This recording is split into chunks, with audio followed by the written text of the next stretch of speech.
primera parte vamos a ver si hay dudas o qué pueden ustedes decir. Espérese un poquito. ¿Qué pueden No le decir? encontraba yo, pero a futuro.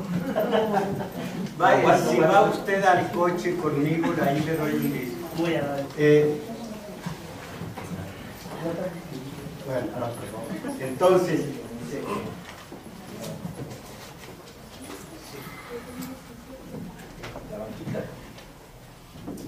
bueno, ahora sí ya vamos a comenzar. ¿Alguna duda, alguna pregunta?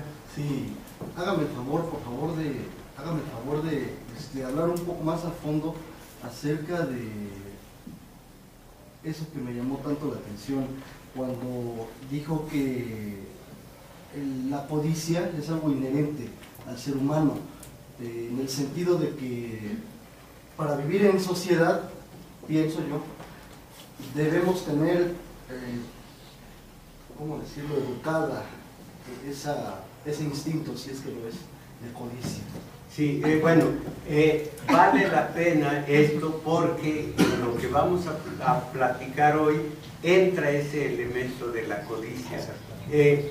En el homínido, primero en el antropoide, luego en el homínido, luego en el hombre ya Homo sapiens, luego Homo videns, antes Homo loquax, hombre que habla, y luego el Homo videns, hombre que se queda viendo la televisión todo el día.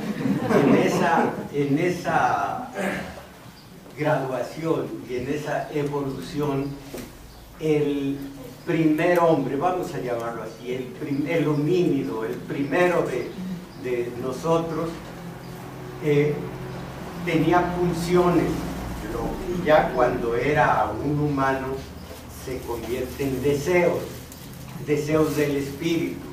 Eran simplemente pulsiones, eran instintos, y en el instinto primario era eros, la sexualidad, o el miedo para huir o el valor para acometer, o huía o acometía, y tenía la sexualidad a flor de piel y la codicia, tener más, tener lo que otro no, tener. Esto eran las pulsiones primitivas, impulso de huir o de atacar,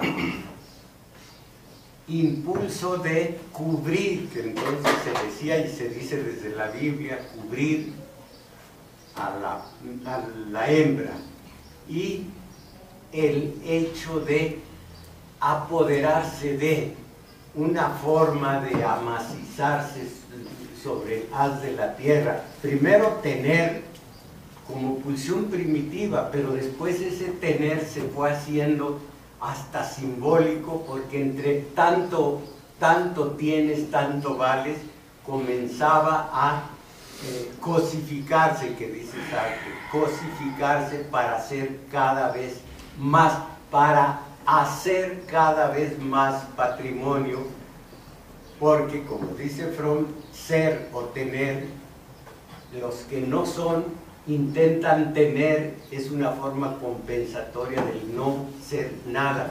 Entonces, esa codicia, que no tiene por qué ser algo negativo, esa codicia, como tampoco es negativa la sexualidad, ni el miedo, huir, ni el valor para acometer, para atacar, esa codicia la fueron tornando vicio, como la virtud, como la obediencia la tomaron como virtud.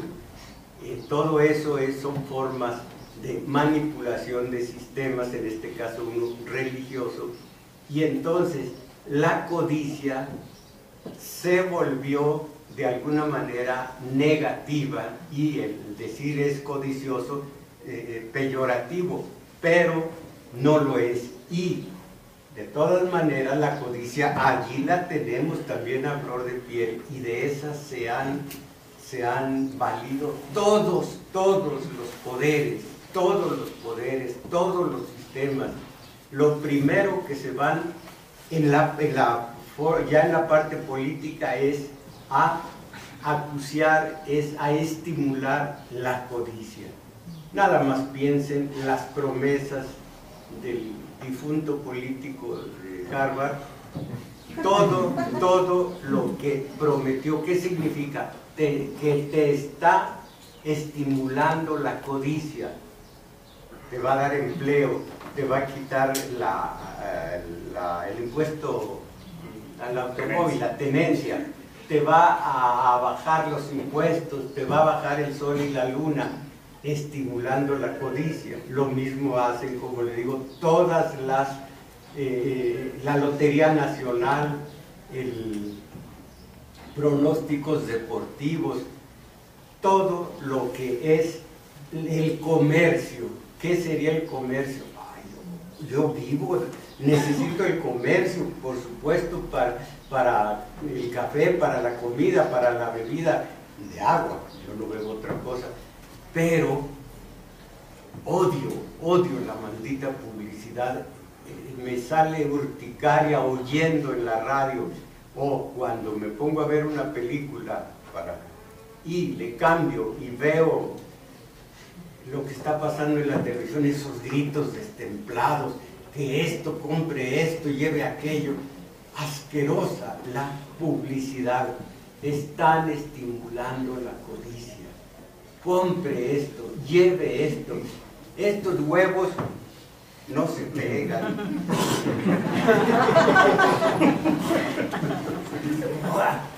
Pues sí, es una cacerola, vale. Bueno, ustedes son testigos de que es cierto eso.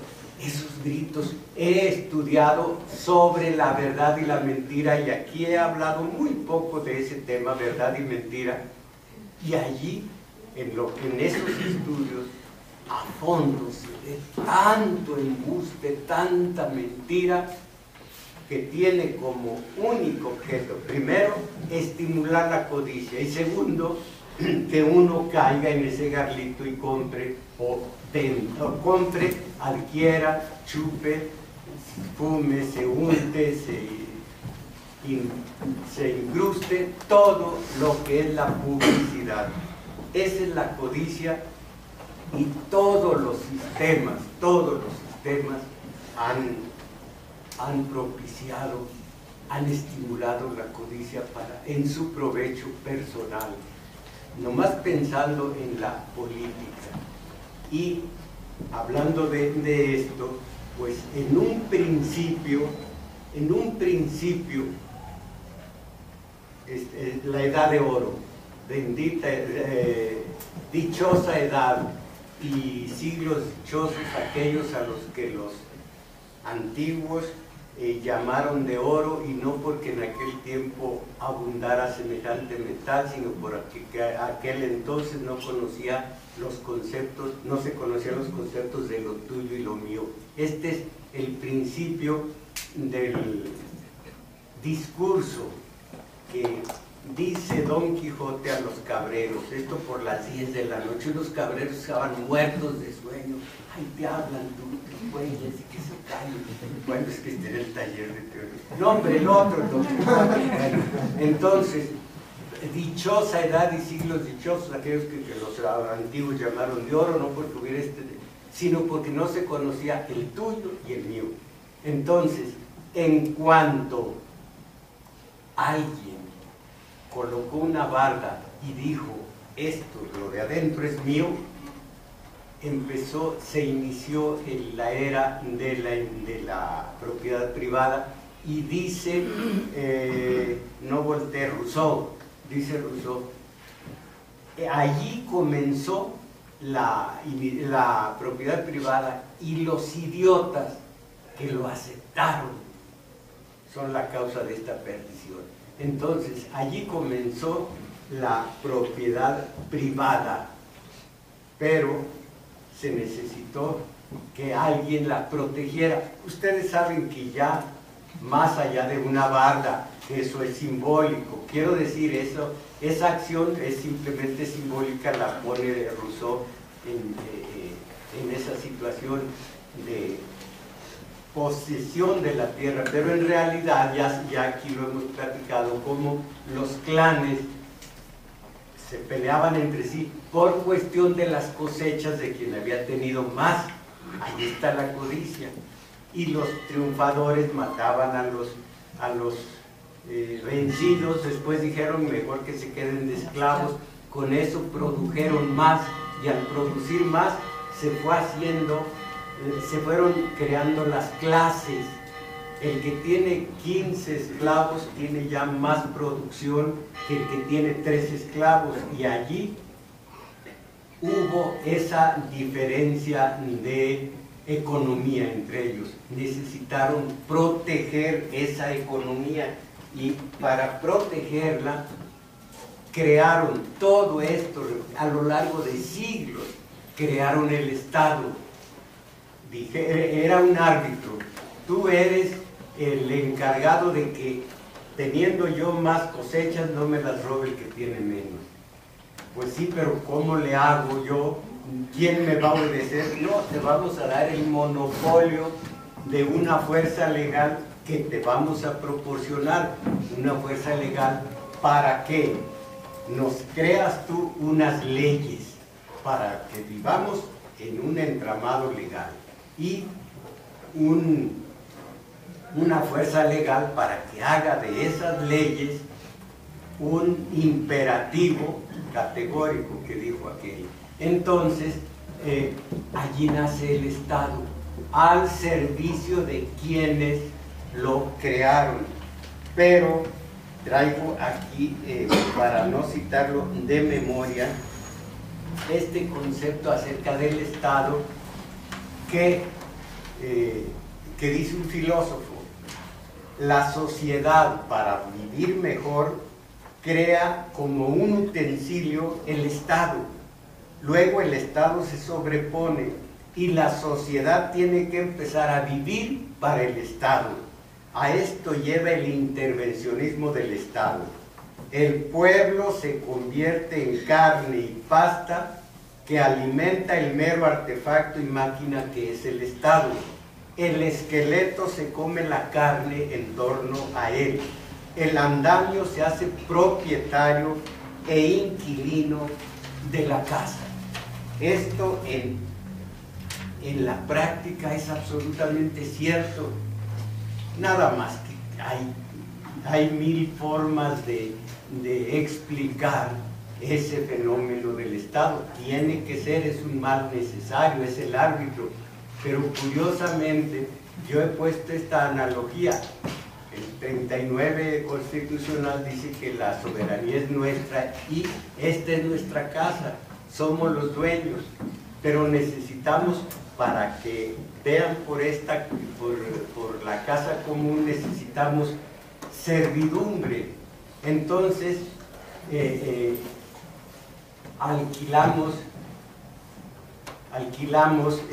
contratamos servidumbre.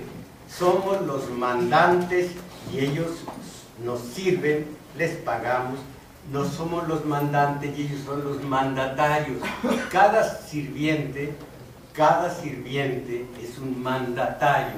No digo cada criado. El criado vino de un niñito en la Edad Media, un niñito pobre. Lo acercaban a un principito para que jugara con él y le hiciera compañía. Era el criado, estaba criado en esa casa, estaba criado en ese rey, en esa corte. Pero el sirviente, el que sirve, uno le paga porque haga el aseo, a todos ellos les paga. Uno es el mandante, uno manda, mandante. Ellos son los mandatarios porque reciben el mandato y obedecen ese mandato porque se les paga. Digan, ustedes vean si el mandatario en México es lo que dice el vocablo, quien recibe el mandato y lo obedece. Aquí se ha trastocado de tal manera el sentido de las palabras que mandatario, el mero fregón, el mero es el mandatario. El mandatario, yo tengo una persona que me hace la comida en casa, doña Lupe, es mi mandataria, yo soy el mandante. Un decir, porque si mi caso me hace. Es el mandante, soy el mandante y es la mandataria. Aquí el presidente es el mandatario. Claro que no lo es en la práctica. El Estado se ha comido a una sociedad civil que, siendo dueña de la casa, ella tiene el derecho de decir, este no hace bien su labor, en fin, contrato a otros. Esta es la relación Estado y masas sociales. Imagínense ya la aberración, a ver si es cierto o no, lo del Estado, tal como lo dice el filósofo, que a estas alturas los Sicilia y compañía le exigen al Estado, le exigen al gobierno, le exigen al sistema, pero vamos a decir, le exigen al gobierno para entenderlo. ¿Cómo que le vas a exigir si tú mandas? Tú mandamos, la soberanía es nuestra, la casa es nuestra, ¿por qué vamos a exigir a aquel al que le pagamos porque haga la tarea de limpiar nuestra casa? Pues no, se ha trastocado de modo tal que nomás para que se lo graben la primera vez no se puede encender fácil. Esa es una definición primaria, primitiva. De aquí hay miles de interpretaciones y sobre todo de teorizaciones para llegar al meollo de lo que es el Estado. Lo afirma el filósofo, la sociedad para vivir mejor, porque ya había clases, porque ya era la ley del más fuerte, era la ley de la selva. El que puede más es el que gana, y eso no estaba bien. Nosotros los fuertes pues golpeábamos a cualquier débil. Bueno, entonces no se podía vivir en un estado de la selva, de naturaleza, del más fuerte. La sociedad, para vivir mejor, crea como un utensilio el Estado. Luego el Estado se sobrepone. ¿Culpa de quién? De los aturdidos de la sociedad que se dejan. El Estado se sobrepone y la sociedad tiene que empezar a vivir para el Estado. El Estado empieza a poner sus condiciones. La principal de todas, yo que cobro contribuciones, y si se fijan en el fondo por qué son tan codiciados los puestos políticos, no que por afán de servicio ni mucho menos, es que la política es la economía, la política es el dinero. ¿Cuánto dinero va a pasar? Piensen en las instituciones que forman el Estado. Piensen ustedes en todas ellas.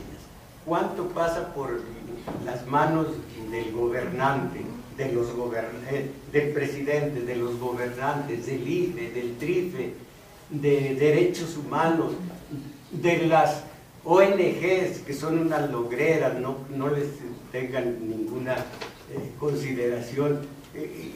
Martí, el director, el gerente, el presidente de SOS, ¿cuántos hay detrás de SOS?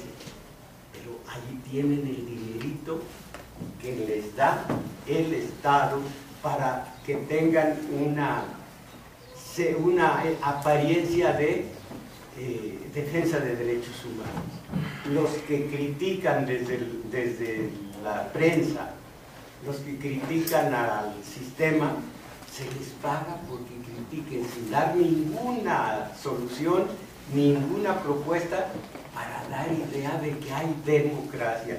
Que sea democracia es de lo de menos. Que hay democracia y a la gente le suena bonito, hay democracia en México.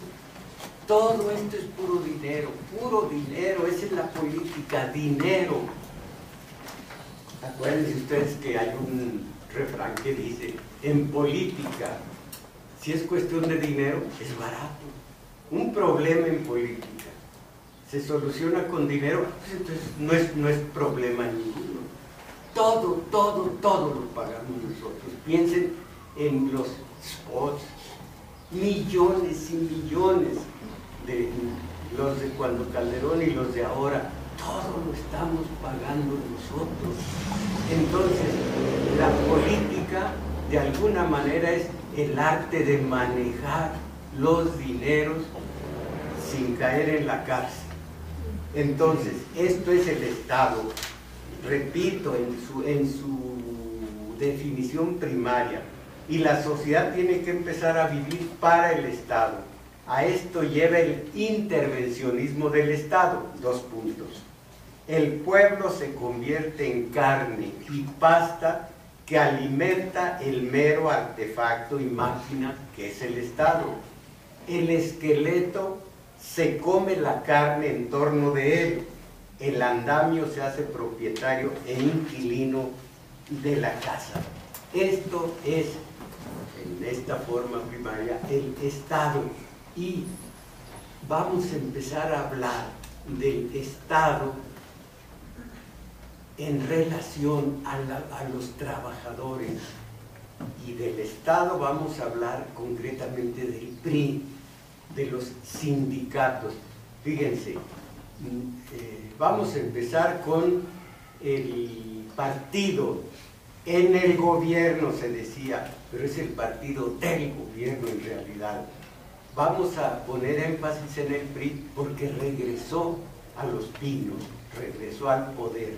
Entonces, los trabajadores y el PRI, el tema que vamos a empezar a tratar, porque imagínense una cosa, la comisión ¿cómo se llama?, de salarios mínimos, acaba de decretar que el aumento sea de menos de 3 pesos, creo que es 2 pesos con 35 centavos, puedo equivocarme, centavos más, centavos menos, pero no llega a 3 pesos el aumento. Esto es la relación sistema-trabajadores. Esto lo vamos a ver desde la óptica del PRI gobierno, que es el que devuelve al poder el PRI gobierno. ¿Por qué no se puede aumentar más el salario? Un economista acaba de escribir, y yo estudié su artículo en la prensa, en el periódico. Miren, lo sintetizo así. Quienes quieren que los obreros tengan más aumento salarial considerable, no saben lo que están pidiendo. Nosotros, los de la iniciativa privada, damos poco aumento por proteger a los trabajadores. Caray, porque si damos un aumento considerable en los salarios, el trabajador tendrá más acceso a los productos elaborados, tendrá más acceso a lo que se vende en las tiendas. Automáticamente se aumentará de precio esos productos porque hay más demanda de ellos, y automáticamente habrá inflación, y la inflación la van a tener que pagar los obreros, cosa que es cierta, las masas sociales. Entonces, por proteger esas masas sociales, no damos un aumento considerable en el salario mínimo. Ante esto, Julio Volvigny se llama, tiene una tesis bonita, hermosa, que yo sintetizo así. Claro, los artículos deben estar siempre sujetos a la relación de oferta y demanda, sí, pero el que se aumente el precio de las tortillas por una relación de oferta y demanda no deja de ser que cada vez coma menos el trabajador, menos tortillas en este caso. La tesis es perfecta, dice Volvinic, pero eso no no genera un mejor nivel de vida en la comida de los trabajadores.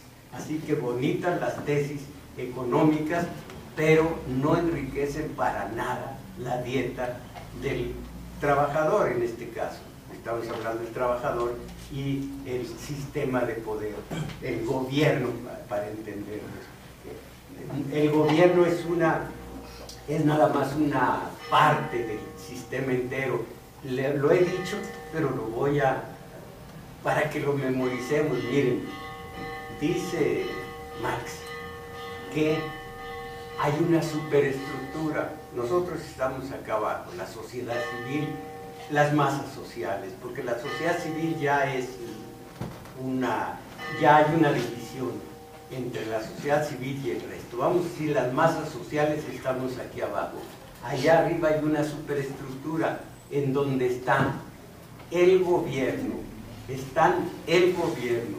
la cúpula castrense, la de los militares, la cúpula de los religiosos, del alto clero político, la cúpula de los intelectuales, de los organismos corporativos de control obrero que llaman sindicatos y de los partidos políticos.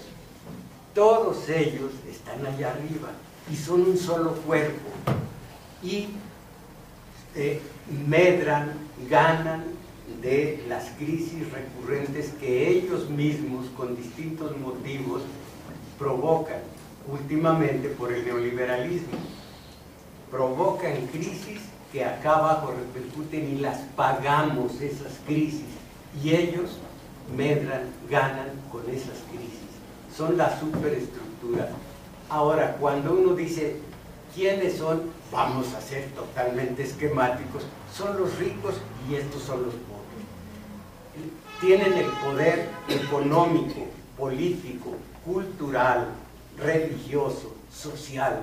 Ellos están allá, Conaculta, Fonca y demás, todos están allá arriba y participan del dinero que aportamos con nuestros impuestos. Entonces son las dos grandes divisiones. Pedirle a los de arriba que se sacrifiquen es creer que son aliados.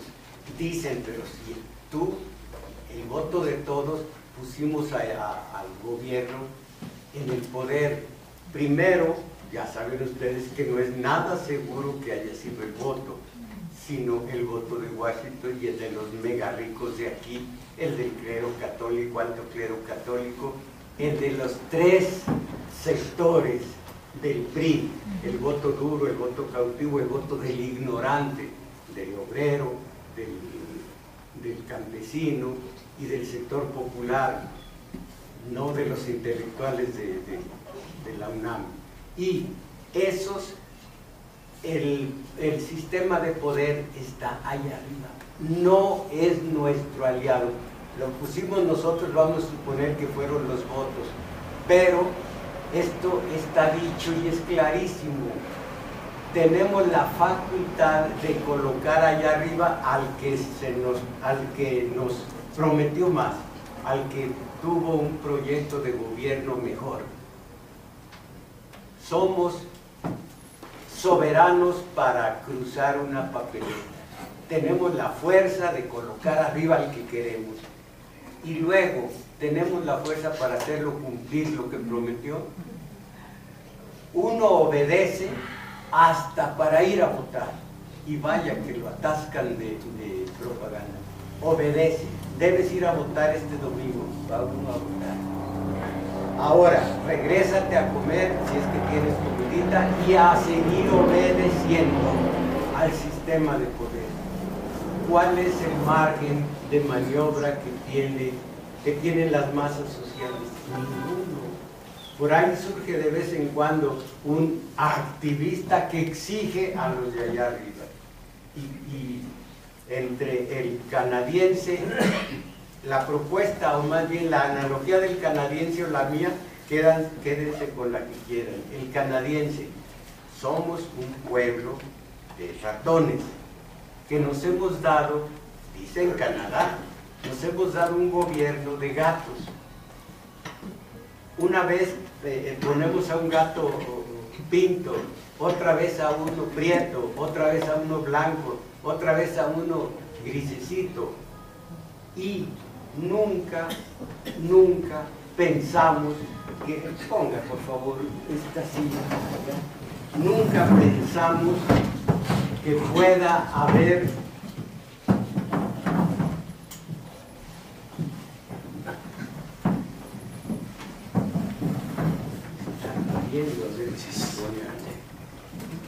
entonces ese gobierno, ese pueblo de ratones se coloca una y otra vez un gobierno de gatos. Nunca les va bien, pero los gatos son melifluos. Llegan a tener, cuando candidatos, llegan a ser el maulladito o el gritito de los ratones. Sí, es como los ratones, es como nosotros. Un día un ratoncito se pone a pensar, la palabra clave, pensar, y les dice, oigan, y si nos damos un gobierno de ratones, lo meten a la cárcel por, ¿cómo les llaman a estos ahora? Terrorista, ya no es comunista, terrorista a la cárcel. La otra analogía, no es mía, es de mi maestro, pero yo la digo, es allá la superestructura, es un tigre. Le vamos a pedir que por amor a nosotros se suicide a mordiscos, o se vuelva vegetariano, o que se destierre de aquí y nos deje el rancho donde se aposentó libre para que ya no haya peligro para nosotros. ¿Cómo le vamos a exigir? Ahí es donde tenemos que tener conciencia de enemigo histórico. ¿Pero enemigo de qué? Del cambio que necesitamos, porque seguimos con este salario mínimo y demás. Necesitamos un cambio de estructuras. Si no sentimos ese cambio, que tenemos esa necesidad, pues estamos mal. Ahí es donde vamos a ver la relación PRI gobierno trabajador por la cuestión del cambio, cómo ha manipulado el sistema de gobierno para que el trabajador esté hundido. Voy a decir el puro principio del que vamos a arrancar en la relación trabajador-sistema de poder. Miren, terminó la revolución del 10-17, revolución que llaman pequeño burguesa o democrático burguesa. Han metido la palabra democracia a todo, y esos chilaquiles son democráticos suizos, bueno. Entonces, algún día aquí vamos a tratar lo que es la democracia verdadera y lo que son las democracias que tomó el sistema de poder en su mano para manipular, llamando a eso democracias. Entonces, terminó la revolución 10-17. Carranza, por sus hechos, un reaccionario total, ahorita lo vamos a ver. Carranza no hizo caso para nada de los resultados de la Convención de Aguascalientes de 1914, y en el 17 se promulgó la Carta Magna que nos rige hoy día. Esa revolución la habían hecho las clases medias como avanzada, era el pensamiento científico, las clases medias como vanguardia, y las clases sociales, las masas sociales, que arrojaron un saldo de más de 1 millón de cadáveres. Cuando se terminó la revolución 10-17, dijeron los analistas, parece que por aquí pasó Calderón. No había pasado. Más de 1 millón de cadáveres. 1917 se terminó ya la revolución, pero había sido una revolución que llamaron popular. La historia oficial dice la revolución popular del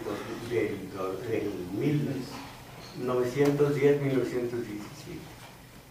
Carranza le cercenó lo popular cuando hizo a un lado todo lo popular que significaban la revolución de Villa y la revolución de Zapata.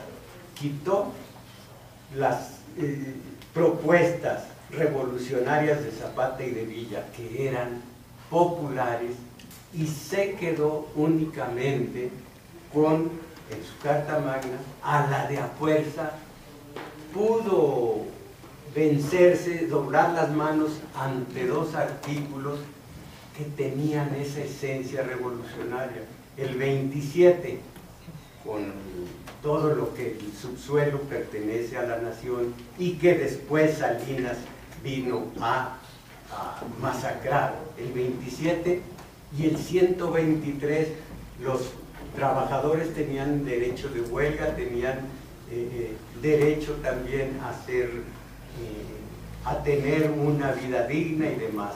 Eso lo tuvo que aceptar del acervo revolucionario y se echó en contra a los industriales. Cuando hizo a un lado las masas populares de Villa y de Zapata, suspendiendo de inmediato el reparto de tierra, se echó en contra a los campesinos, se echó en contra a las huestes revolucionarias que estaban recién amnistiadas, digamos. A los industriales, por el 27 y el 123, se los echa encima. Y a quienes lo habían ayudado a neutralizar a Villa y a Zapata, el grupo de Sonora, de donde él era también, ¿cómo se llama? Obregón,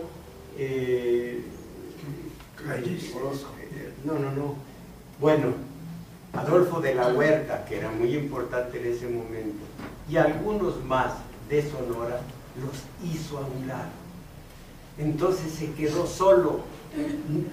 Y otra cosa, a los trabajadores en un principio los neutralizó, como a los campesinos, como a las masas que habían hecho la revolución, como a los caudillos que lo habían ayudado a quitar a las masas los postulados de la revolución.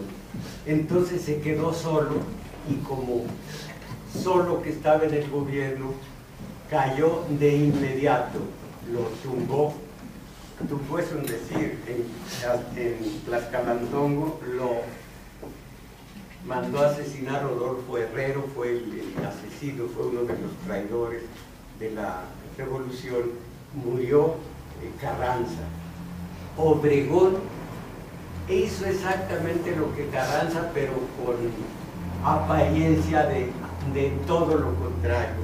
Obregón fue un estratega, había sido grande en la guerra, había vencido a Villa en las llanos de Celaya, 1914. Entonces, este hombre, ya en la presidencia, también hizo todo lo contrario de lo que había hecho Carranza para que todo siguiera igual. Se acercó mucho a los obreros, y ahora vamos a ver nada más la parte de los obreros, porque con Obregón comenzó una época que se llamó dependencia,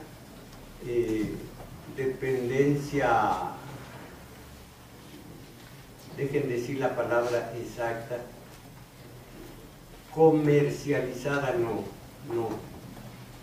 Bueno, una dependencia, vaya, ¿cuál es la palabra?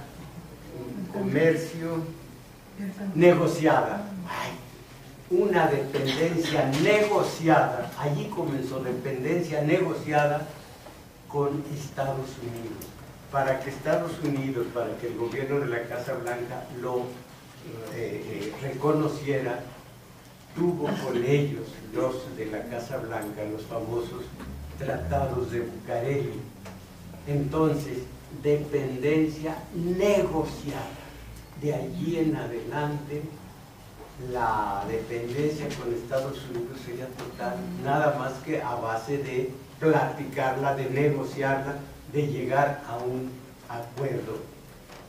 Allí comenzó con Obregón una serie de concesiones, se comenzó a repartir la tierra a los obreros, se les permitió que se ampliara su radio de acción, que comenzó con Carranza a base de una que se llamó Confederación Regional Obrera de México, la CROM de Luis N. Morones. Piensen ustedes, eso fue desde Carranza, la fortaleció muchísimo Obregón. Piensen ustedes lo que significó para los obreros una CROM que tenía por secretario general a Luis N. Morones, que cuando llegó al poder Cárdenas echó fuera a Calles junto con Morones. Imaginen ustedes lo que era entonces el sindicalismo. Ahora qué distinto con Gamboapas. Lo que era entonces el sindicalismo, donde no contaban para nada los trabajadores. Qué distinto hoy. No contaban para nada y echa fuera, se acaba el caudillismo con el jefe máximo, que era Calles, que se va a Estados Unidos a fuerzas, con Morones. Vamos a estudiar de aquí en adelante Morones, CROM, Calles, Obregón, Cárdenas y demás, para que veamos qué terrible ha sido el transitar del obrero en este país, que ya ven lo que tuvo de aumento en el salario mínimo, cómo nació de una CROM reformada, una CTM que tuvo primero a Lombardo Toledano, después los 5 Lobitos, el de Villa Nicolás Romero, todo esto a base de una abyección, y junto a ellos un comunista mexicano que era de izquierda, de buena intención, pero totalmente errado en su mirada hacia Moscú y hacia Pekín, y la Sexta Internacional no la supo decodificar y cayó en una trampa tonta. El comunista mexicano se volvió un puro dogmático, mirando hacia afuera, pero y durante 5 o 6 años estuvo en el clandestinaje, hasta que llegó Cárdenas y le permitió salir de esa situación, y aún a los presos políticos les dio su libertad. Pero entonces, Obregón lo vamos a estudiar en relación al obrerismo, el obrero, cómo fue naciendo la CTM. Con Cárdenas, bueno, los 3 sectores, pero nos vamos a poner por ahora el puro obrero. Y ya que terminemos, vamos a ver algo espléndido aquí les adelanto acerca de los obreros desde la Edad Media. Lo que todos deberíamos tener como sociedad civil y no tenemos, cómo lo consiguieron los obreros a escala internacional, luego México, y luego en qué derivó esa forma espléndida de trabajar por su gremio, de los que entonces eran esos gremios intelectualidades. Miren, pensó mi maestro, dijo Marx, dictadura del proletariado. Si el proletario no tiene fuerza ninguna, ¿dónde está la fuerza del proletariado? La fuerza de los obreros, ¿dónde está la fuerza de los obreros? Y se puso a estudiar. Cayó en la cuenta de lo que Marx sabía y cómo sucedió, que pudiera suceder, podría ocurrir que el obrero fuera el que hiciera el cambio a nivel internacional. Obreros del mundo, trabajadores del mundo, únanse, unidos, trabajadores del mundo unidos. Pero sí, ¿qué fuerza tienen? Miren, esto vamos a hablar después. Mutualidades. Lograron solidaridad, independencia de clase, soberanía, democracia participativa, revocación de mandato y ética política.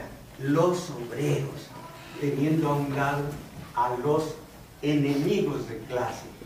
Vamos a ver más adelante, a partir de todavía de Calles, perdón, todavía de Carranza, vamos a ver cómo se llevó a cabo esta serie de movimientos que anularon totalmente todas las conquistas revolucionarias consagradas en el 123, y todo a base de sindicatos y de firma de acuerdos entre ese gobierno y los líderes sindicales, para que se vea que todo lo bueno que han hecho los obreros, cuando pasaron de lograr esto a lograr un sindicato y luego un partido político, fueron masacrados, esto a escala internacional,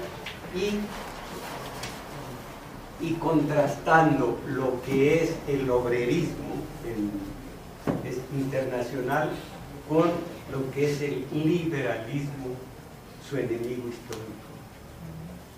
A mayor miseria del trabajador, mayor abundancia del dueño del medio de producción, dijeron, como una de tantas formas de mostrar la situación, de concluir con esta situación los liberales. A mayor miseria del trabajador, mayor abundancia del patrón.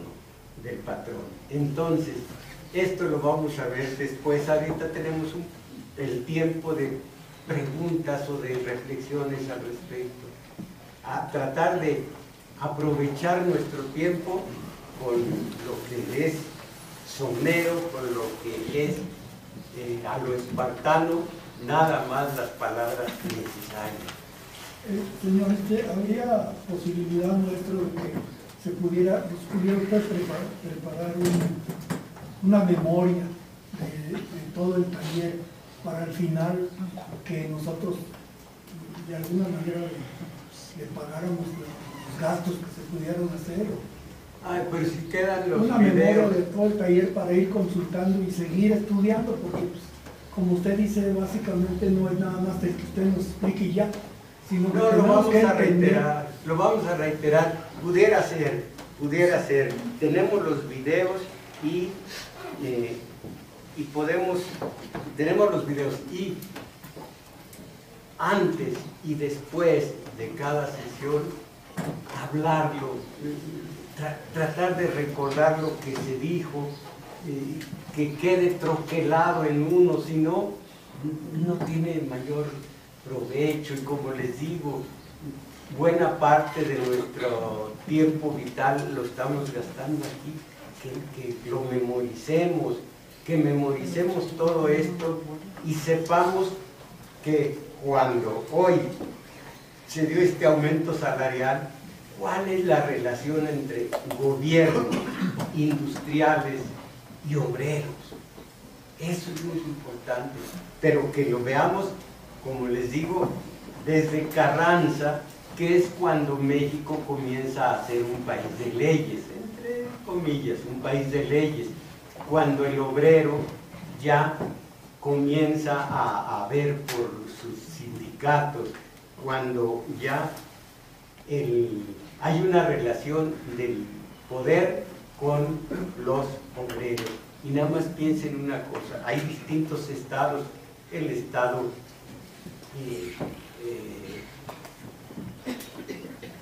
democrático, el estado benefactor, el estado del dictador, estado dictador. Hay estados de todo tipo y un mismo estado puede ir cambiando según las circunstancias históricas que vive ese país, pero en México el estado está hecho, formulado para el capitalismo a la mexicana, capitalismo mexicano. El estado es el protector y el protegido del capitalismo mexicano, guiado por el capitalismo internacional, concretamente el de Estados Unidos. Entonces, siempre hay que pensar que el Estado protege los intereses del dueño de un medio de producción, de la iniciativa privada. ¿Cómo concientiza el grupo proletario ese privilegio del que habló del mutualismo que acabo de leer? Pero esto venga después, porque simplemente porque no vio el liberal, no vio el patrón ningún peligro en que se reunieran los obreros a ayudarse, y la solidaridad, dándose entre ellos un dinerito para hacer un fondo para contingencias, como para la muerte de un obrero, la necesidad cualquiera. Allí comenzó un movimiento al margen del patrón, que hizo tales progresos que terminó siendo sindicato. Para eso vamos a ver la Comuna de París, que es importantísima y ni siquiera muchos de los historiadores apenas la citan. Y fue exactamente el principio de la autogestión. Aquí traigo documentos, los voy a leer ante ustedes, de cómo el PRI también hizo grupos de entre 10 y 30 priistas para organizarse. Grupos de 10 a 30. Todo esto hay que apagarlo, yo ya lo apagué. Primero lo pagué y luego ya lo apagué. 10 a 30.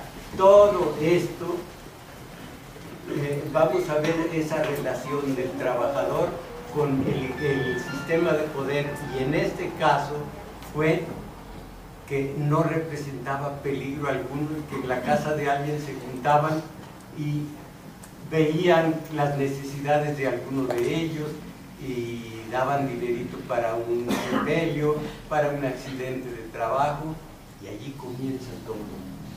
Veremos la Comuna de París, que es la cumbre del poder de los trabajadores en las épocas modernas. Necesitamos esto, ver la relación poder-trabajador.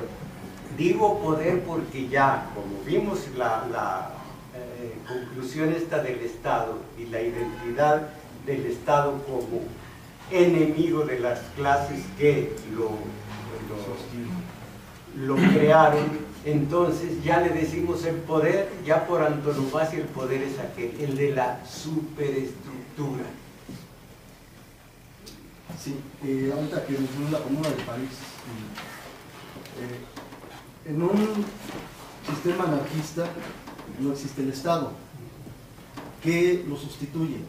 Hasta ahora ha sido un ideal totalmente en el aire, porque se supone que al todo lo contrario de lo que dijo un señor Thomas Hobbes, de que el hombre era el lobo del hombre y que necesitaba un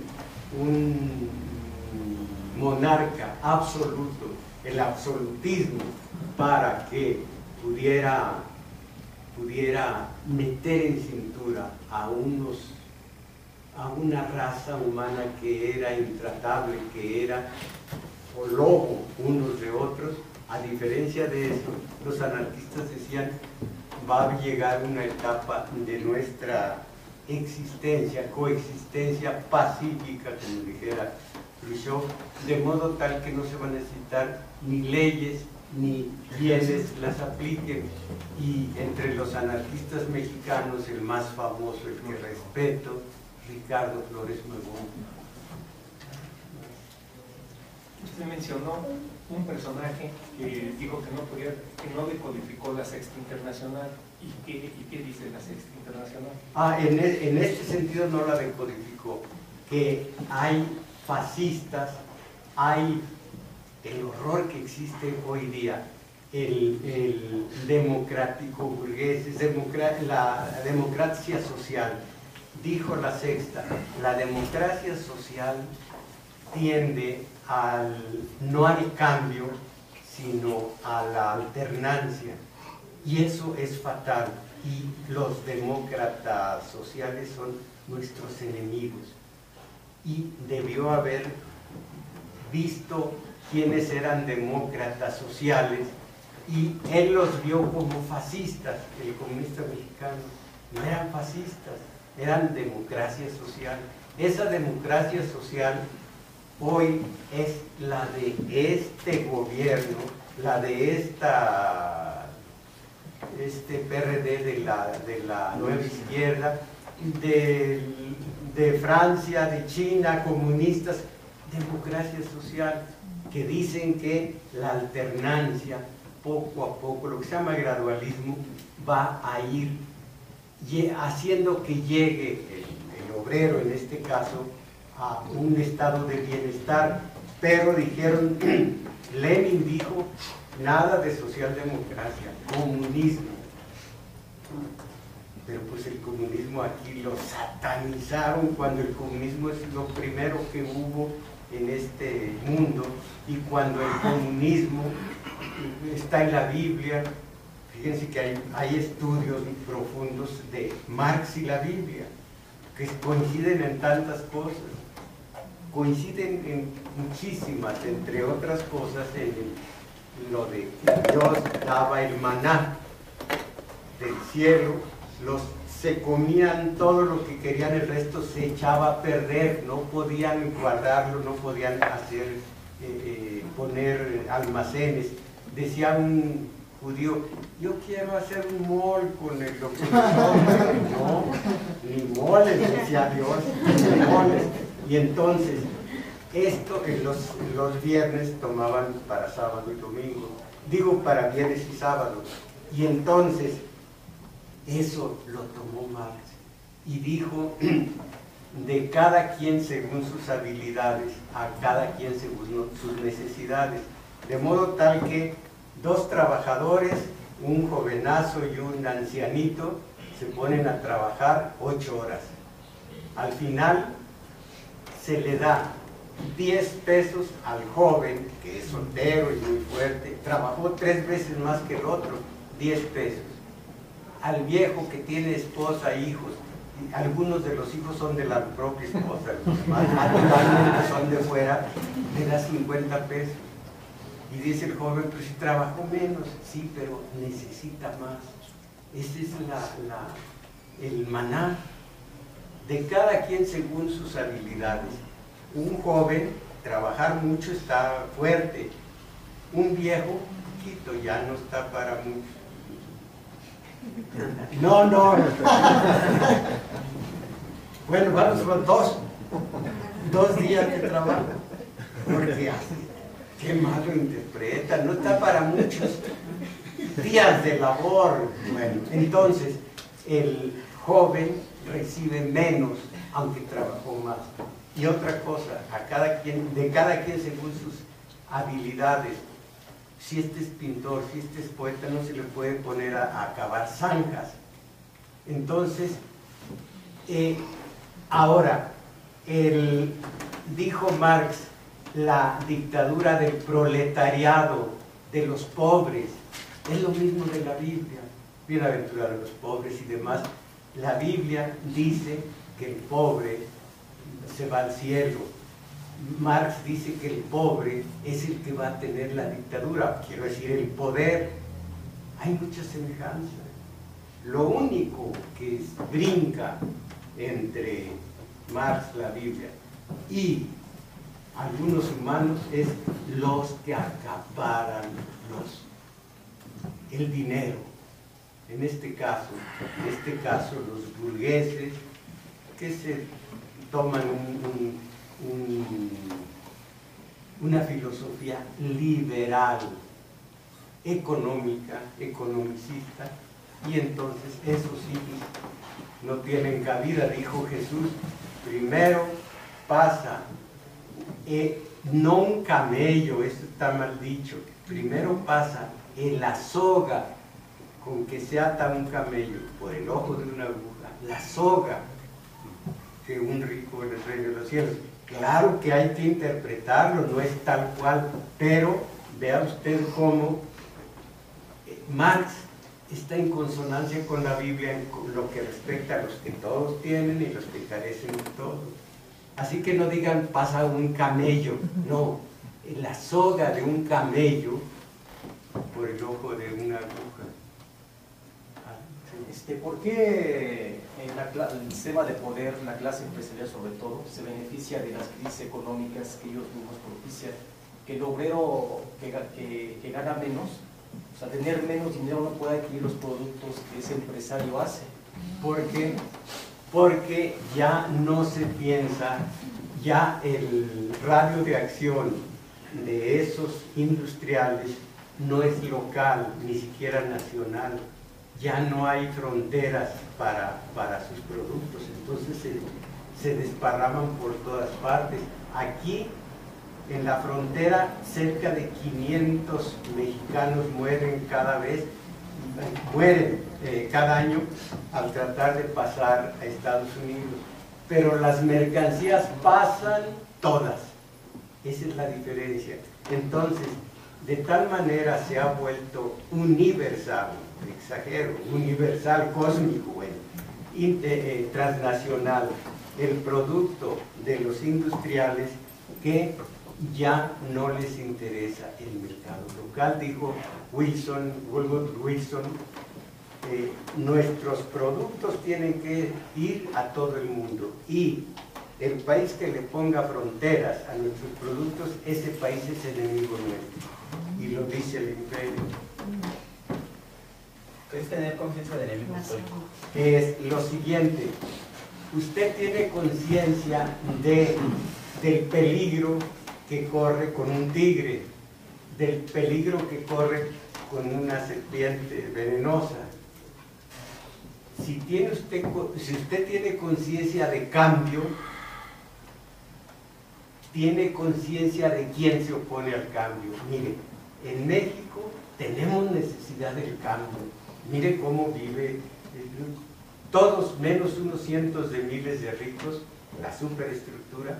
Mire cómo vive todo lo demás. En el neoliberalismo de Salinas decía que haya mucho dinero arriba y todo lo que escurra es bien, todo lo que escurra le va a escurrir para los pobres. Bueno, necesitamos un cambio, solo que ese cambio lo tenemos que hacer nosotros, porque ellos, al hacer nosotros un cambio, es desplazar ese sistema pernicioso por uno nuestro. Dijo Aristóteles, no se será ciudadano hasta que no se pueda dar un gobierno al que obedece como su mandante y manda por medio de una carta magna a la medida del mandante, del trabajador, de la masa social. Entonces, mientras no ocurra eso, es el gobierno de los de allá arriba. Ellos se oponen a nuestro cambio. Ellos son enemigos del cambio histórico. Hay cambios coyunturales, como la alternancia. Fue el PRI, luego fue el PAN. Ese es de la socialdemocracia, alternancia. Ahora me toca a mí, dice el PAN. Bueno, 12 años para ustedes, ya regresamos. Alternancia, socialdemocracia. Eso es lo contrario, o más bien, eso no es el cambio, es alternancia. Pero necesitamos cambio, no alternancia. Ese cambio no es de 2, 3 sexenios, no coyuntural, sino histórico, definitivo. Todo lo definitivo que hay en este mundo, que puede ser en este mundo. Ese cambio histórico tenemos que hacerlo porque ellos no lo van a hacer por nosotros, es quitarse, no se van a hacer el harakiri por nosotros. Entonces, resultan ser enemigos históricos de nuestro cambio histórico, que nosotros tenemos que hacer. Los filósofos Marx y demás, la dictadura del proletariado que era, quiten a los que están posesionados de los medios de producción y tómenlos ustedes. Ese es el cambio. Así que el cambio histórico lo han planteado Marx y muchos.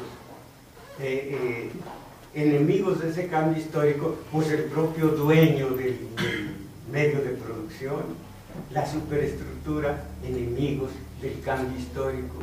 Exigirles es irse por la vía, de alguna manera por la vía de la socialdemocracia, que cambien estos por estos otros, que estos sean buenos y no aquellos.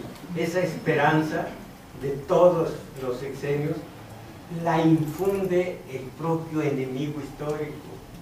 Se acaba la esperanza y viene un estallido social que, si tiene vanguardia de pensamiento científico, será algo positivo. Si no, es espontaneísmo que no pasa de ahí. Pero el enemigo histórico lo es del cambio que necesitamos. Y él dice, no doy más que alternancia. Hoy, 71 años yo, 12 años ellos, vuelvo yo. Y cuando termine el reinado del PRI, por fortuna yo no lo voy a ver. Planeo irme de este mundo antes de que eso suceda. ¿Cómo hacer la concientización, el conocimiento científico a un pueblo que no lee? Usted lo ha dicho. Fíjense, mire, lo voy a decir a mi manera porque hay algo muy sólido que alguien escribió.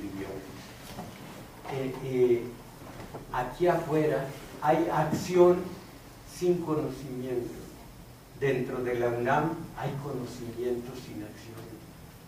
La tragedia está en que esos saben, pero no salen. Estos no saben, pero no entran.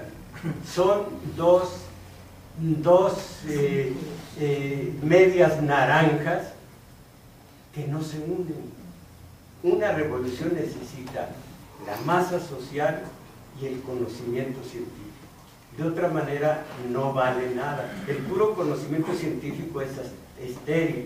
La pura masa social es inútil porque es espontánea y se acaba como se inició. Entonces, lo malo está en que los intelectuales no van a la acción y las masas no se acercan al intelectual. Por lo mismo, las masas están desprotegidas y por lo mismo los intelectuales lo están también, pero no les importa. A las masas sí. Si supieran, si tuvieran conocimiento científico, le exigirían al tigre que se dé de toques hasta que se mate, que se le rompan los cuernos. Soy muy inteligente, pues, en zoología. Entonces, esa es la situación. No hay conocimiento científico acá afuera y no hay acción allá adentro. ¿Cómo ven? Bueno, sí. Bueno, Maestro, ese desconocimiento es provocado. Claro, Tengo yo entendido. por supuesto. Para que no haya complementación, para que no haya un... Por supuesto que sí. Acuérdense una cosa, hay algunos ignorantes que dicen que el presidente es ignorante. Hay algunos ignorantes que dicen que los del poder son ignorantes y que no saben gobernar. Son inteligentísimos. La Casa Blanca no los dejaría ser tontos. Son inteligentísimos. Nos dan, entre los males grandes que nos han provocado, con todo conocimiento de causa, están la esperanza y la ignorancia. La esperanza viene de la ignorancia.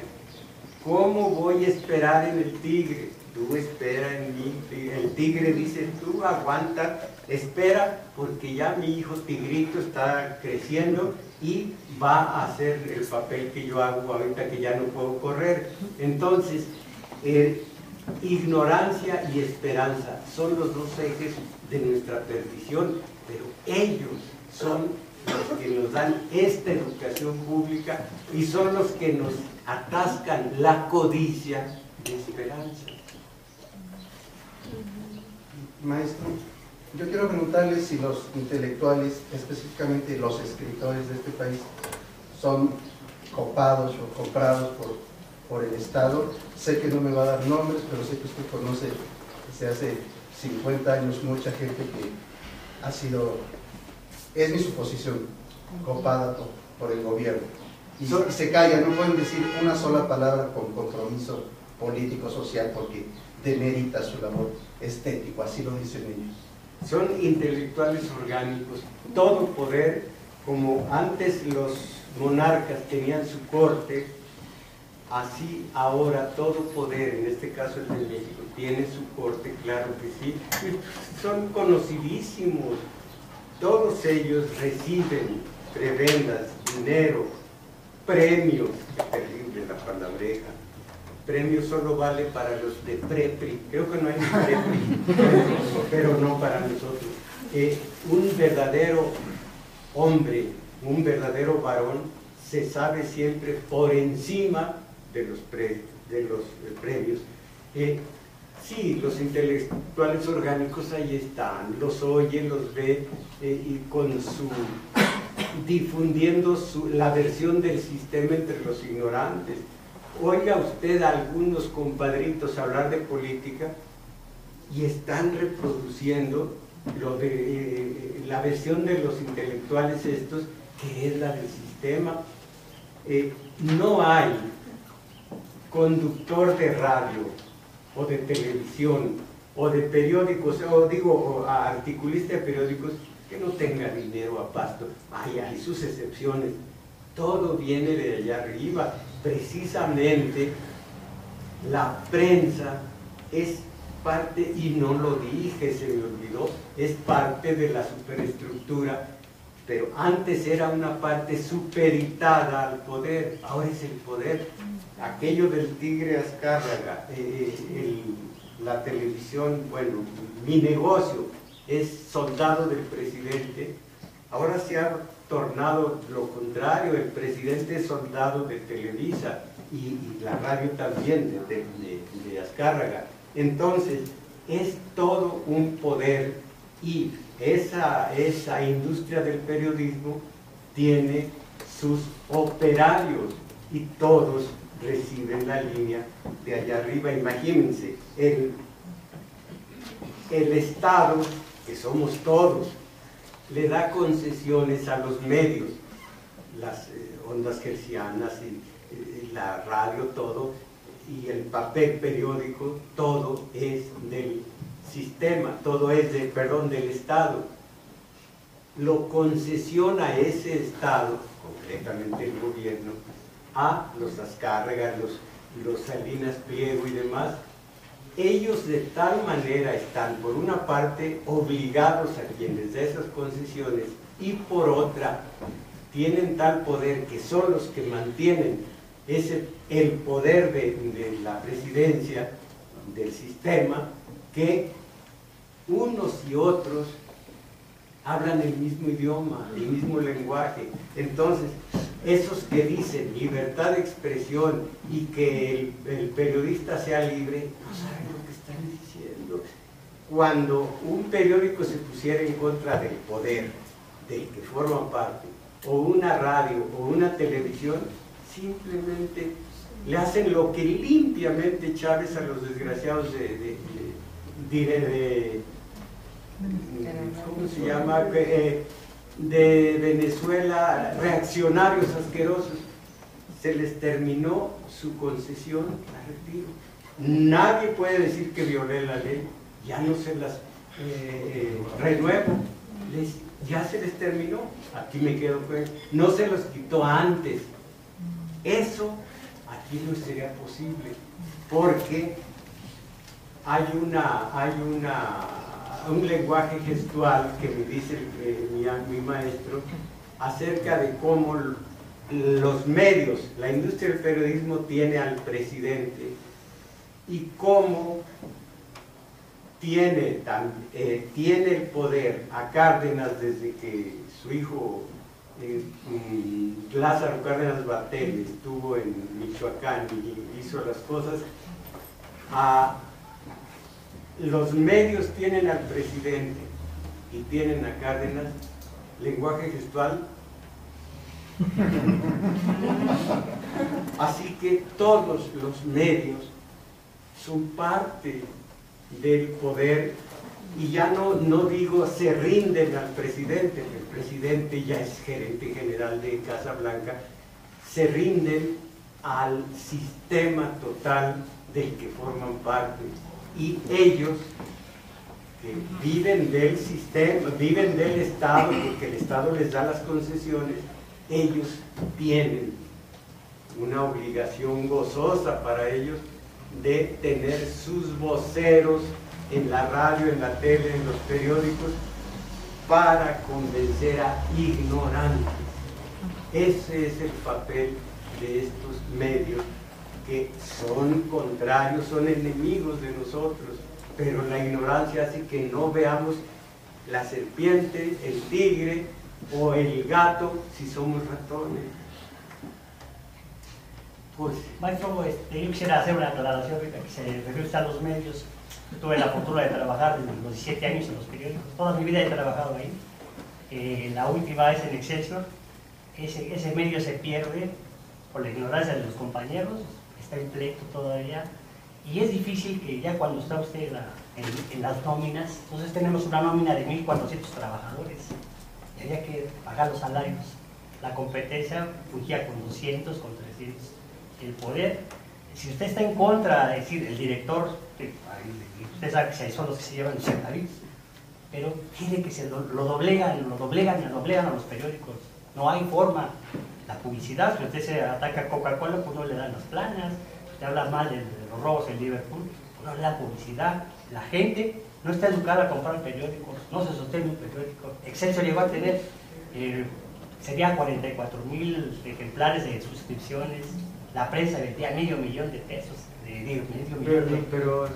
Entonces, sí, lo doblega el hambre y la necesidad y todo. Acabaron con el cooperativismo, sigue impugna el pleito.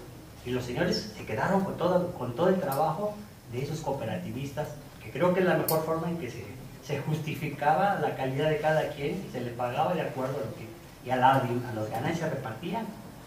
Pero usted ha dicho lo que ya dijimos antes, es parte del sistema de poder. Claro que sí. Yo podría irme a los ejemplos, y bien lo dijo el compañero, no hay para qué estar hablando, diciendo nombres. Yo vi la nómina de los que cobraban aquí con una licenciada de la Álvaro Obregón, pues que fue mi amiga, dijo, nomás sé que no vas a decir nombres, mira, los que están cobrando nomás aquí en la Álvaro Obregón. Algunos de los reputadísimos caricaturistas y escritores de editorialistas Por eso yo que no tengo ninguna, no le rindo culto a la personalidad a nadie, ahí se me acabó. Allí tuve yo la justificación. Mira, aquí está este que dice que muy de izquierda, este otro. Cuando yo vi estos nombres, algunos de ellos ya están muertos. Dos, de entre los dos no está Carlos Montemayor, uno que respeto. Los otros dos no voy a decir quién, no voy a decir quién.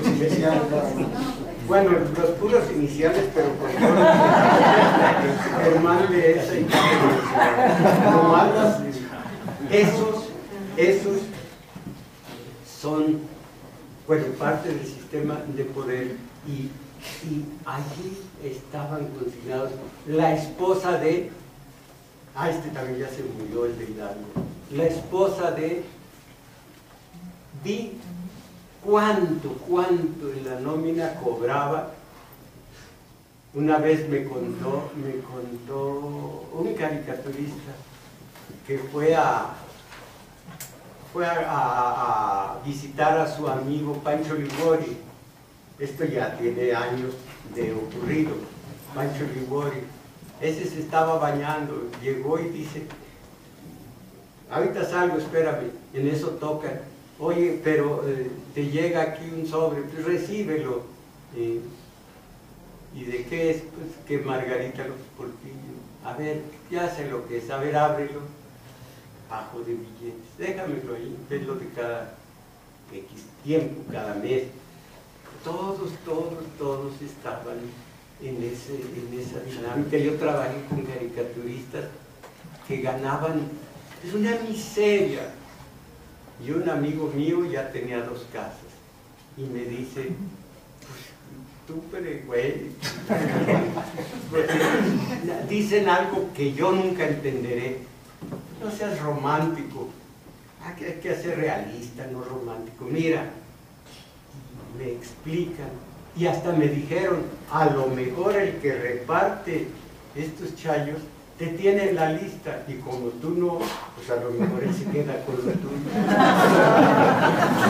Te dice, a lo mejor ya lo mío ya ni es mío, ese es lo malo que llevas puesto debajo de la ropa. Entonces esta es la situación. Esto, cuando un gobernante quita esto, como resultó en Baja California con el primero que ganó,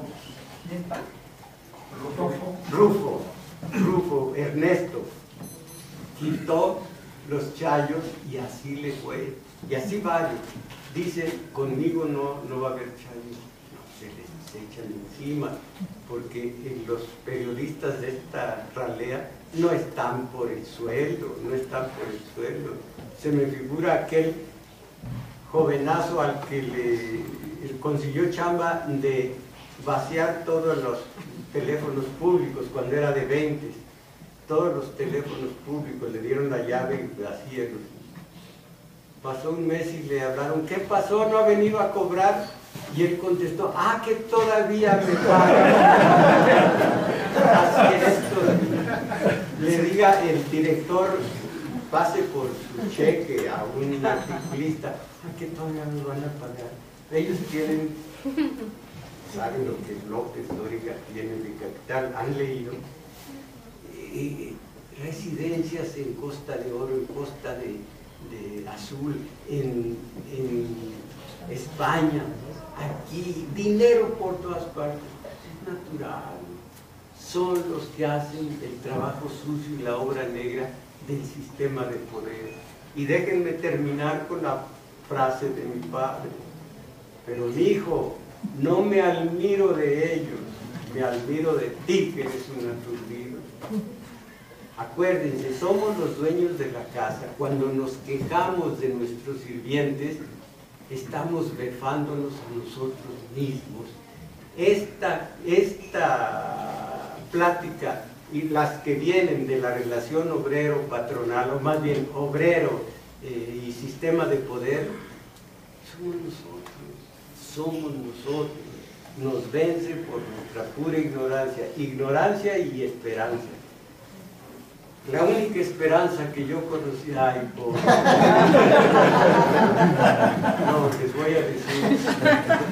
he visto bostezar, pero no como este pobre. Pues para qué lo trajeron, ¿qué le importa a él?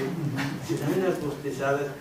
He visto, ojalá que lo que le vi hayan sido las amigas. Creo que vamos a esperar, vamos a seguir. Recuerden, de Carranza para acá, relación, poder, obreros, poder, trabajadores y poder. Y me voy a apoyar en documentos que les leo. Y cuando llegue el turno de cómo los maravillosos trabajadores estos lograron, desde la parte solidaria hasta la parte de ética política, hasta llegar al sindicato, y del sindicato el partido político, y de ahí la caída, porque el sistema aguanta hasta cierto punto. Miren lo que es la diferencia entre la ignorancia y la que no es tanto. Paco Huerta, lo callaron en la XX y luego en alguna otra. Y hay gritos y gritos y gritos, libertad de expresión. Yo le decía, no friegues, ¿por qué no entiendes? El sistema te pone un límite a todo el mundo, un límite, así es. Bueno, si yo, claro, lo oyó Salinas y dijo, detenga tenía un sentido de nada, y hasta guaruras y de guateces y otra cosa. Y a mí me han callado en todas partes. Sí, natural, tengo conciencia de enemigo histórico. Si yo, vamos a decir, si yo soy el dueño de esta radio, de esta estación de radio, y un tal Mujaro se pone hablador y pone pruebas y pone síntesis y pone buenas tesis, ay, pues ya está empezando a fregar, quítenlo, y lo quitan. Yo tengo conciencia de enemigo histórico y sé que mi enemigo histórico no va a aguantar ciertas cosas. Bueno, no aguantó. Yo estoy débil porque 115 millones a los que les digo, organicémonos, no quieren, entonces estoy absolutamente en la indefensión absoluta. Hermano, dice, ya no voy a gritar, tengo conciencia de que el enemigo poderoso como es, dice, hasta aquí llegue ese fulano, no voy a poner bombas, ni voy a gritar como Huerta, para que luego alguien me dé de allá arriba, de limosna, un trocito en la radio, donde no pueda decir nada. Él y yo íbamos a trabajar, decía, a ver, déjame ver, compraba el periódico de mediodía, a ver, esto es el Chayo, esto es la crítica, el Chayo, para amacizarlo, hablar bien de Salinas, luego la crítica para que parezca bien, y así, y luego hablar de la parte de los presos, inocente o culpable, y así se la llevaba. Yo no quiero tener ese final, entonces por lo mismo, pues sé cuando el sistema, pero nomás con un gesto, miren, este es un cuento de Borges espléndido. Llegó un fulano, parece que me voy a echar lumbre, pero no, es simplemente para que vean lo que es el poder. Un fulano llegó a una pandilla de ladrones. El mero jefe era un tipazo, apenas hablaba. Y entró muy girito y empezó a querer ser el mero fregón, y hablaba y hacía trampa en el juego de cartas y demás. Y en una de esas se atrevió con la esposa del jefe, que él estaba callado y callado. Y todos callados, lo dejaban. Y de pronto dice, esta noche es Nochebuena. Y el jefe hace, ya le saca la pistola de un mazazo. Y se acaba todo. Simplemente el jefe se le había dado flojera o algo, pero nomás le hizo una indicación a alguien con una ceja. Ese saca la pistola y mata a este bravuconcito que estaba de protagónico, queriendo pasarse de listo. El poder, cuando yo, en otro sentido, digo, miren esto, hagamos, de pronto dice el poder, ese tipo ya no, lo hacen a un lado y se cae. vean que sería yo un ignorante si apelara a la libertad de expresión. Libertad de expresión cuando todos los medios son concesionarios del poder. Libertad de expresión. ¿En dónde? Para nada. Todo el mundo, todos los dueños de los medios imponen condiciones. También no están locos que un tipo empiece a despotricar contra el gobierno. Espérate, el poder me da papel o me da la concesión, me la va a quitar. Lo hacen a un lado. Libertad de expresión para que hablen lo que le conviene al sistema y se enriquecen como López Dóriga, Sigo y eso. Los otros no son románticos. Ya está con una bola de... No, ¿cómo bola de? Está con ustedes platicando. Bueno, pues ya pusimos los discos, ya nos vamos a comer. Yo me enfrento a hacer mis huevitos porque no tengo comida. Y esa es la realidad más allá de cualquier tesis política. Vamos a comer. Gracias.